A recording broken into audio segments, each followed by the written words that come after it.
Part 5. Commissioning the equipment. Chapter 1. Commissioning an NE. 1.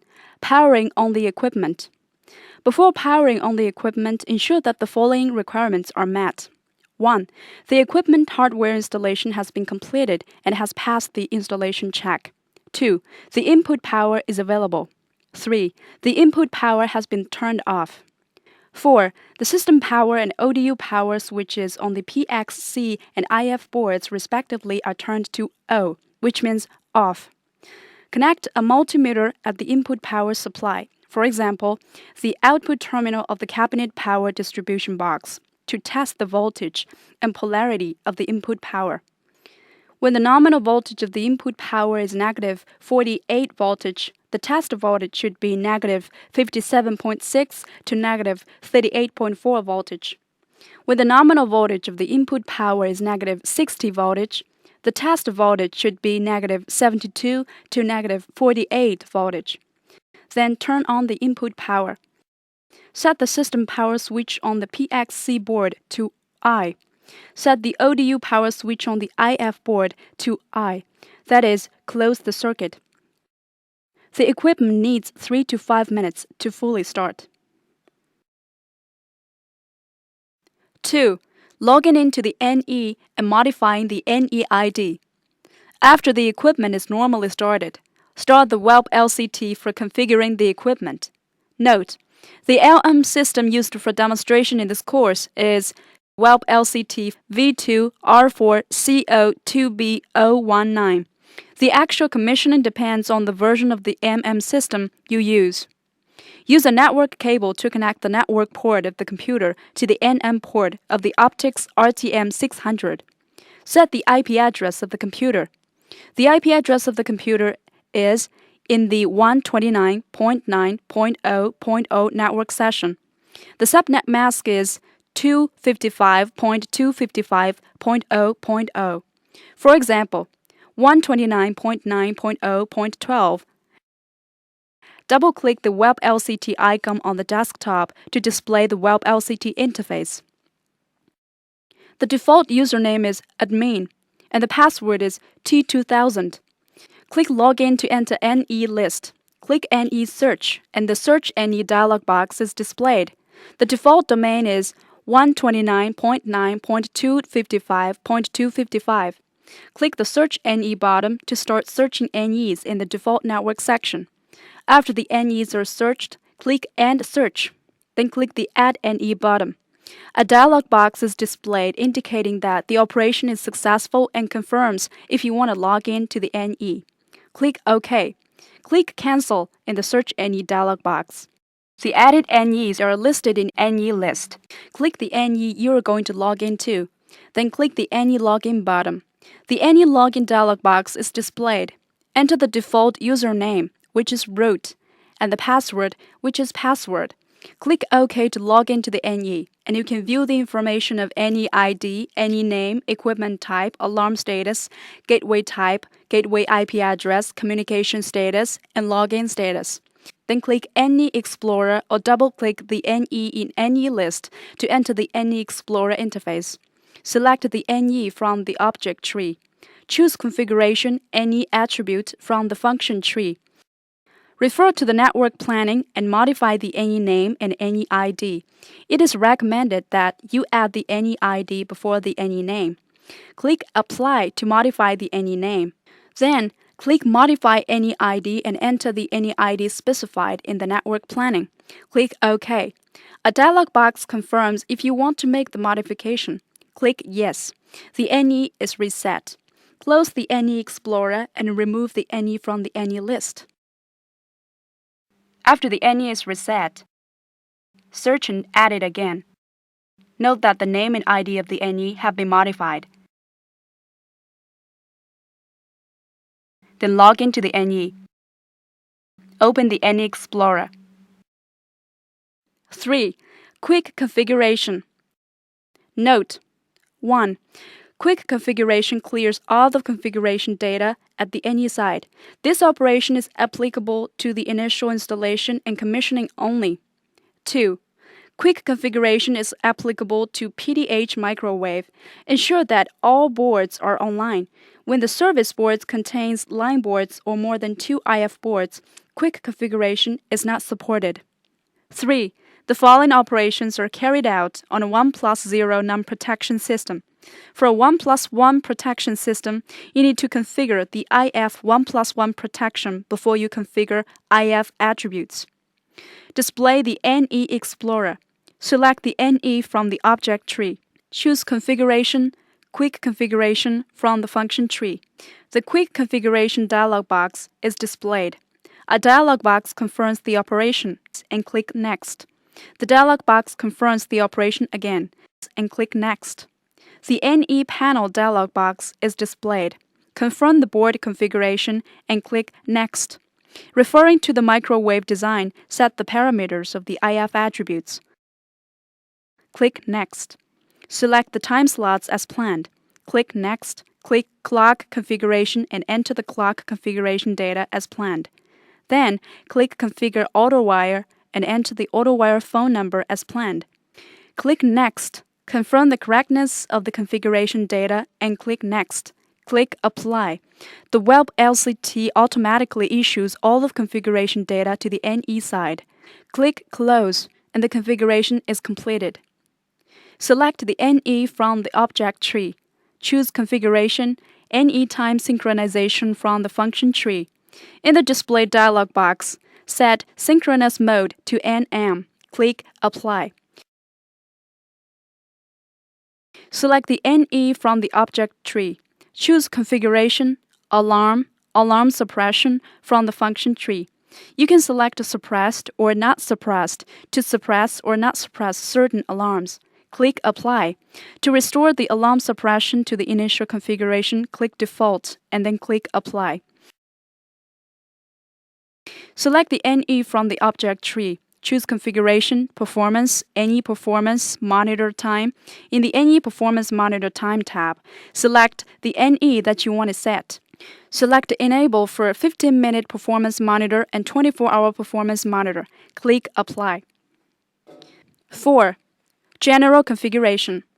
Log into the NE and display the NE Explorer. Add the PXC board first and then add other boards. You need to add boards first. Right-click the slot and add a board. After all the required boards have been added, select the NE in the object tree. Choose Configuration, IF 1+1 Protection in the function tree. Click New to open the Create IF 1+1 Protection dialog box. Set the parameters according to the network planning. Take HSB protection as an example. The protection group number is 1. When the equipment is configured with 2 IF 1+ protection groups, the protection group number can be modified. Click the Working Mode drop-down list and you can choose SD, FD, or HSB. Select HSB in this case. You can choose revertive or non-revertive in the revertive mode drop-down list. The WTR time is 600 seconds by default. You can modify the WTR time based on the network planning. By default, the reverse switching is set to enable. According to the network planning, select the IF board in slot 5 as the working board and the IF board in slot 7 as the protection board. Click OK. Then, in the IF 1+1 Protection tab, the created IF 1+1 protection is displayed. The upper protection group pane shows the protection groups, and the lower slot mapping relation pane shows the mapping relation between slots. Relative attributes are displayed in the pane. Select the main IF board in slot 5 from the object tree. Choose Configuration, IF Interface from the function tree. In the IF Attribute tab, double-click Radio Work Mode and select the mode as planned. Modify Radio Link ID. Click Apply. Then click Query to check if the setting is successful. ATPC is disabled by default. Select the main ODU in slot 15 from the object tree. Choose Configuration ODU Interface from the function tree. In the Radio Frequency Attributes tab, double-click Transmit Frequency and enter the transmit frequency as planned. Select whether to set TR spacing based on the microwave design. Click Apply, then click Query to check if the setting is successful. Click the Power Attributes tab. Double-click Transmit Power and enter the transmit power as planned. Click Apply. Click the Advanced Attributes tab. Double-click Configure Transmission Status and select Unmute. Click Apply. Then click Query to check if the setting is successful. Select the Standby ODU in slot 17 from the object tree. Choose Configuration, ODU Interface from the function tree. Click the Advanced Attributes tab. Set Configure Transmission Status to Unmute. But as the ODU is the standby ODU, the actual transmission status is still mute. Select the NE from the object tree. Choose Configuration, Auto Wire from the function tree. Enter the planned telephone number in telephone number. Select the Auto Wire port. Click Apply. Select any time synchronization from the function tree. In the display dialog box, set synchronous mode to NM. Click Apply. Select the NE from the object tree.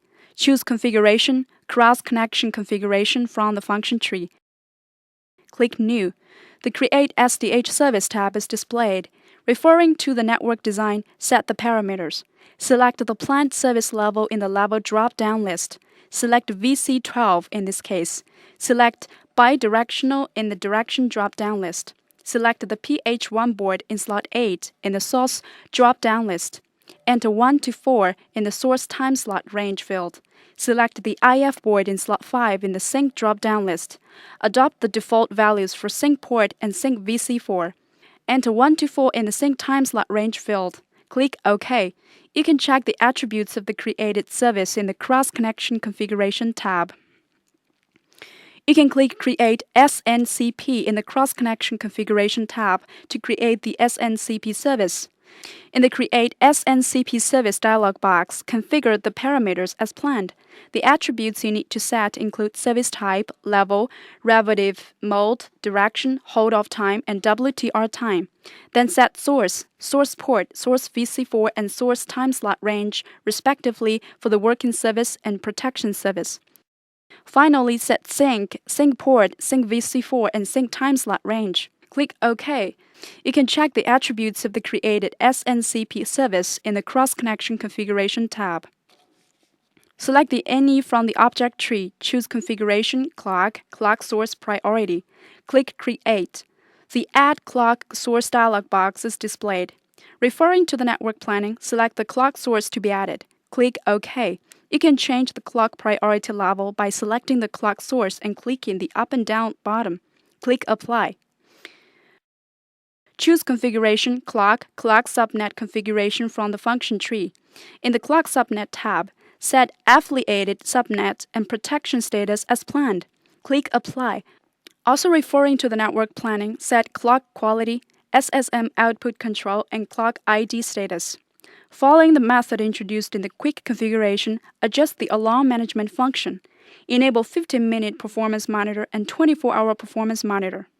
For detailed service configuration, refer to the Optics RTN 600 Radio Transmission System Configuration Guide. 5. Relevant test interfaces. 1. E1 Loopback. Select the PDH interface board from the object tree. Choose Configuration, PDH interface from the function tree. Set the loopback status of the path as required. You can select non-loopback, in-loop, or out-loop. Click Apply. Click Query, and you can check if the setting is successful. 2. Transmit frequency and transmit power. Select the ODU for which you want to query the transmit power from the object tree. Choose Configuration, ODU interface from the function tree. Select the Radio Frequency Attributes tab and the Power Attributes tab. Click Query. The actual transmit frequency and actual transmit power are displayed. The actual values should be the same as the preset values. If the actual values are different from the preset values, record the type and the sequence number of the ODU and contact Huawei engineers at the local office. 3. Transmit, receive optical power. From the object tree, select the optical interface board for which you want to query the optical power. Choose Performance, Current Performance from the function tree. Set the options for querying the optical power performance. Monitored object filter condition, all. Monitor period, 15 minutes. Gauge, launched optical power and received optical power. Display options, maximum minimum value. Count, do not select any item. Click Query. Browse the optical power performance in the window. After you complete the any commissioning on the two ends of a hub of a microwave link, you can start the hub commissioning, including aligning antennas. Chapter 2. Hub Commissioning. 1. Aligning the antennas. The tools and instruments you need for aligning antennas are BNC cables, digital multimeter, and wrench. The following operation considers aligning 0.6 meters antennas as an example. When the antenna is of a different diameter, please refer to the relevant document. Note: before aligning the antennas, ensure that the ATPC function at the two microwave stations is disabled in order to maintain a fixed transmit power of the antenna during the commissioning. When the distance between the two stations is long, more than 2 kilometers, you need to place the antennas horizontally in the beginning. When the distance is short, you need to finally adjust the elevation angles of the antennas according to the actual situation. How to align the antennas? 1. Use the BNC cable to connect the multimeter to the RSSI port of the ODU. If there is no BNC cable, you can connect the multimeter directly to the RSSI port of the ODU. 2. Adjust the azimuth angle of the antenna. Keep the remote antenna fixed. Loosen the nuts on the horizontal adjustment bolt of the local antenna. Rotate the antenna around the pole. Usually, when you rotate the antenna, 3 peak signals can be obtained. The middle peak signal has the highest voltage. 3. Adjust the elevation angle of the antenna. Properly loosen top and bottom connection bolts between the antenna and the mounting bracket. Rotate the elevation adjusting bolts to adjust the antenna elevation. The range is -15 degrees to +15 degrees. In the 3 directions where the 3 peak signals appear, adjust the elevation angle of the antenna until the 3 receive levels reach their respective maximum values. Then adjust the antenna to the position where the receive level is the highest of the 3. Tighten the antenna. When you tighten the antenna, ensure that the receive level remains at the maximum value. 4. Refer to steps 2 and 3 and adjust the remote antenna. When the remote receive level reaches the maximum value, tighten the remote antenna. Repeat steps 2 to 4 to make the receive levels at the local end and the remote end reach the planned value. Tighten the antennas at the two ends. During the tightening, ensure that the receive level is at the maximum. Use the multimeter to test the receive level values at the two ends. Refer to the receive level values and the received signal level curves of the ODUs at the two ends and read the current receive power values.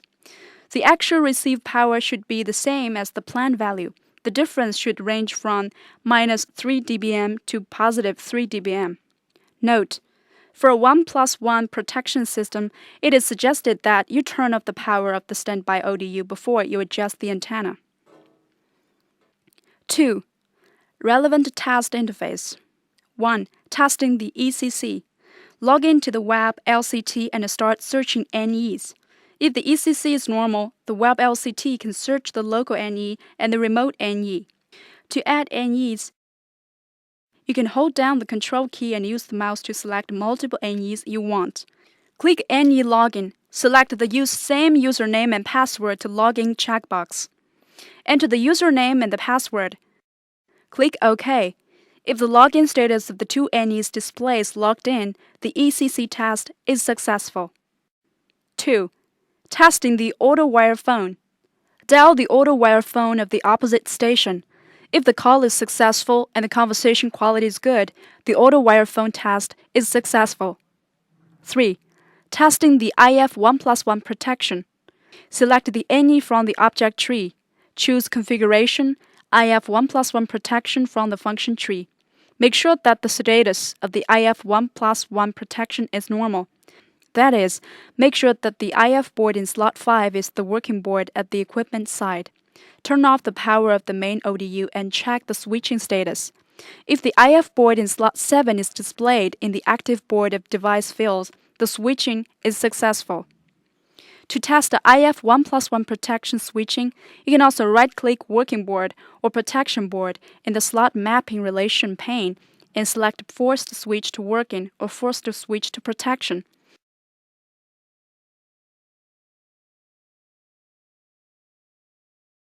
After the test is completed, clear the protection switching. 4. Looping back the optical interface.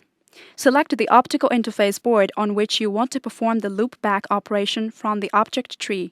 Choose Configuration, SDH interface from the function tree. Select By Function and select the required loopback mode from the drop-down list. Click Apply. You can click Query to view the setting result. The optical interface loopback is automatically released 5 minutes later. You can select the NE from the object tree and choose Configuration, Automatic Disabling of NE function from the function tree. In the Automatic Disabling of NE function tab, you can set auto-disabling and auto-disabling time of the loopback. Click Apply. Note: Optical interface loopback is an operation with possible dangers. It must be carefully implemented by a qualified engineer under an authorized permission. 5. Testing the PRBS. Select the tributary board you want to test from the object tree. Choose Configuration, PRBS Test from the function tree. In the PRBS Test tab, select the port you want to test and set direction, duration, measured in time, and accumulating mode. Click Start to test. The system displays a dialog box confirming the operation. Click Yes. The value of the bit errors generated during the test is displayed in the total PRBS field. 6. Querying the software version. Select the NE from the object tree. Choose Report, Board Information List, Board Information Report from the function tree. The Board Information Report interface is displayed. Click Query. You can view the software version and other board information. 7. Querying alarms. Select the NE from the object tree. Choose Alarm, Alarm Browse from the function tree. There are 2 tabs named Browse Current Alarms and Browse History Alarms for you to view current alarms and history alarms on the NE respectively. By default, the Browse Current Alarms tab is open. Click Filters and set the required filtering conditions. Then, you can view only the alarms that you want. Click Save As to save the current alarms to a file. Click the Browse History Alarms tab to view, query, or save the history alarms. 8. Querying performance events. Select the board for which you want to view the performance events from the object tree. Choose Performance, Current Performance, History Performance from the function tree. Set the parameters to view the current or history performance events on the board. 9. Querying abnormal events. Select the NE from the object tree. Choose Alarm, Browse Abnormal Event from the function tree to view the abnormal events on the NE. Click Filter and set the required filtering conditions. Then, you can view only the abnormal events that you want to view. After the commissioning, ensure that the following requirements are met. 1. The NE ID complies with the network planning. 2.